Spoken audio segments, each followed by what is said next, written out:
நீங்க முன்னுக்கு வர நேரம் மாடு மாதிரி உழைக்கிறீங்க. இந்த சமயத்துல உங்களுக்கு ஒரு சேஞ்ச் தேவை, ஒரு மாறுதல் தேவை, ஒரு ஆறுதல் தேவை, ஒரு ரிலாக்ஸேஷன் தேவை. கண்டிப்பா அதை ஒரு பொண்ணாலதான் உங்களுக்கு கொடுக்க முடியும். எப்ப என் பொண்ணு அந்த மாறுதலை உங்களுக்கு கொடுக்கலையோ அந்த மாதிரி ஒரு பொண்ணை தேடி நீங்க போறதுல தப்பு இல்லைன்னு நான் நினைக்கிறேன். மாமா, அவளுக்கு என்ன பிடிக்குதோ பிடிக்கலையோ அதை பத்தி எனக்கு கவலை இல்லை.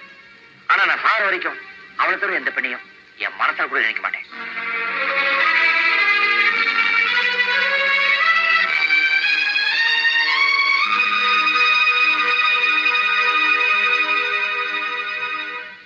இந்த நாகர்கோயில் நாதமுனி வெச்ச குறி தப்பாதுன்னு இத்தனை நாள பெருமையா சொல்லிக்கிட்டு இருந்தேன்.